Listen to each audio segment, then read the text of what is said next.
Hey, welcome to part two of game modifications. There is one game that I completely forgot to include in the previous video. This game was actually brought to my attention by my dear friend Joan, who also is a part of this group. She purchased this for her family and recommended it, so we went out and bought it ourselves too. This game is called Inky's Fortune. In this game, you really don't need much modifications as well. We did add one sound element just to kind of help my son locate where the ink blot is. So this game, it pretty much, you have a bed of gems and you're trying to steal all of the gems. And if you pull the wrong one, then underneath his tentacles is an ink blot that it will actually shoot out. This actually does fling out pretty far, so what we did is we actually just added some bells so that my son could actually hear where it lands. So it also uses his sound localization. So thank you for that recommendation, Joan. The other game that I have that we love playing at the house is, and it's like the simplest game ever, but it's Connect 4. I'm pretty sure everybody has it. It's like the easiest game to modify. We actually have the little travel size version because I'm really weird and I love miniature versions of them. And I have the typical Connect 4. One way that we just modified it is we added just little foam stickers to the chips. So the red has a red circle foam stuck on top of it, and then the yellow chips, we actually don't even add anything on it. And for the bigger regular chips for the regular game, there is the red foam, and then on the yellow one we don't add anything on it. My son was actually obsessed with this game and played with Connect 4 for a very, very long time. The other game that we just recently purchased over the holidays is called the electronic version of Pull My Finger. So pretty much this game is a really odd game. It's a 3D, I guess it's a 3D creation of a purple monkey, and you want to pull his finger, and he has his bum exposed, and every time you pull his finger, his bum actually expands, and the unfortunate person who pulls it the wrong time will actually really cause the butt to shrink and it farts. It's actually a pretty funny game. My son loves hearing fart noises, so this is actually a really entertaining game for him. So what we did to modify this game is it comes with just a little spinner, and so you'll notice that on the spinner, it's got a banana that's actually the spinner, so it's pretty cute. The spinner has numbers 1, 2, 3, 4, and then it has a reverse, and then it has a question mark, and then it has I guess a don't symbol with the circle with the slash through it. So what we did is we actually put both braille and gems on it so that whoever can't read braille could still play. Sorry, I don't want to keep dropping it. So that way anybody's actually able to play. One of the things that we really emphasize is we want everybody to be able to be included. Sorry, I don't even know where the spinner went. So we want every single person to play. And so what we did is I actually printed this out on my Braille Buddy. I know you guys have heard me speak about that. I love it. I actually created a pie chart and I printed it right out. So I have a Braille overlay of the numbers and the little sections of the little spinner. I also added little different gems so my child could count the pieces. So if it's number 2, he will just touch the 2 gems and know it's 2. For the don't, I have a green foam X, and then for the question mark, I have a heart rhinestone, and then for the reverse, I have a set of googly eyes that you could hear, because reverse makes you go dizzy. And then this one, I believe, is 3 plus any term, so it's got the 3 and then like another different sticker, so it helps kids who aren't able to read braille also participate. So for example, if I spin it and I landed on, let's say 1, then I would just pull the monkey's finger once, and then as the more you pull, the bigger his bum gets. I don't know if you can see. So it gets bigger. It's a really odd game, but my son loves it. And then and that's him farting. And it probably didn't make too much noise because I don't think I had it turned on. Yeah. So if you have them on, then he actually laughs, he makes noises, and then he would actually make a fart sound. So let me just try it. And actually whistles too. I think that's just the air. But the butt itself is made of like a balloon.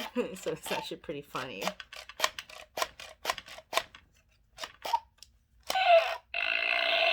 And that's him farting. So I'm gonna turn this one off. And so that game is called the electronic Pull My Finger. I think the older version was not electronic, so it didn't make any cool sound effects. The other game that I have that I modified is Candyland. And just a fair warning, guys, this was the first game that I ever modified. And so I was a little overzealous when it came to modifying it. I wanted to make it as colorful and fun as possible. So I think I went a little overboard with it. This may not be appropriate for some people just because it has so many different elements to it. My son actually loves it. He loves touching all the different pieces and such. I added Velcro on it just so that the game pieces wouldn't move or get knocked over. All of the game pieces correspond with the game board. And let me actually pull that out right here. So the little game pieces actually correspond with the little spots on the game board. I'm not going to go into too much detail just because I do have a separate video just specifically for Candyland. All right, another game that I have is, I recently just purchased this. This is called Red Light, Green Light. This is actually a game purchased at Target. I think I bought it on sale for like $8. It's a chuckle and roar game. I really like their games. It's really cute. It tries to teach you a lot of things, but not all of their games are accessible. So when we purchased this game, we decided to go ahead and modify it.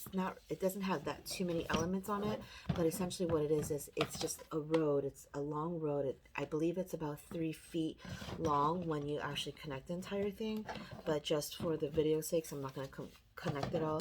I'll just show you in general. So it's these multiple cardboard pieces of the road, and each cardboard piece is split up into 4 different lanes, 1, 2, 3, 4. And so what I did is I actually the single-sided foam tape that I showed you in the first video, I used that to differentiate between the roads. So they actually has like a 3D high little border between the roads per se. Each section has a piece of Velcro on it so that it won't get knocked over. You have start, and then you have finish with the first place, second place, and third place, and fourth place. The game actually comes with really tactile game pieces already. So the game's pieces are little different shaped cars. They're made out of wood. They come with stickers so you could personalize them. I really like them plain. They're all different shapes. And then it also comes with the little traffic cones that I seem to have misplaced. So let me just grab one out of the box. But they come with these really adorable traffic cones that you could put actually on the games itself. All right, I'm just going to forget that. Each of the cars have little pieces of Velcro underneath it, so that way it would actually stick on the game. I can't see backwards. It would actually stick so it doesn't fall off or get knocked over. And the little wooden traffic cones, you would actually stick on it as well. For the cards itself, you don't really, I did it so that you don't really have to necessarily know how to read. There's a few options. There's red light, which is marked with a red foam X, and it also says red light in Braille. Then I have one green light where it has one green arrow, and it also says green light in Braille. And then you have double green, which is 2 green foam arrows, and then it says double green in Braille.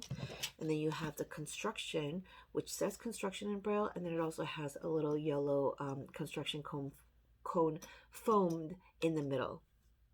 So that's actually a really cute game as well. Let me just put these away.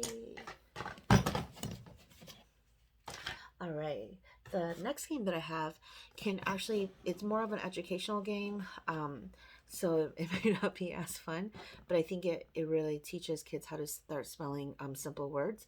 This game is just called Matching Letter. I know it's really a creative title, guys. It's called Matching Letter, and it's just a simple little tray. So it's a little simple tray, and it has these little flashcards. And on one side it's a 4-letter flashcard, and on the other side it's a whoops, hold on, let me grab the one card. So on the one side, it's a 4-letter card, and then on the back side, it's a 3-letter word. And so what you do is you would just put the cards down, whatever words you have these dice, and you would actually turn the dice and match up the word to whatever is on the card. This probably will take a little bit longer just because you'd have to find between the 8 dice, the letters. But I think this would be really good practice to just, be able to find the Braille, and just start spelling. So this was really easy to actually modify. What I did is I just typed this on my Perkins, and then I just cut it out in strips, so each of them actually do have the Braille on it. Okay, and then each of the cards obviously would have the Braille on it as well. Okay, so that is called matching letter. Sorry. The last game that I have, and I know a lot of TVIs have actually modified this game. Oops, sorry, there goes my game. Chutes and Ladders, really popular game for everybody to modify.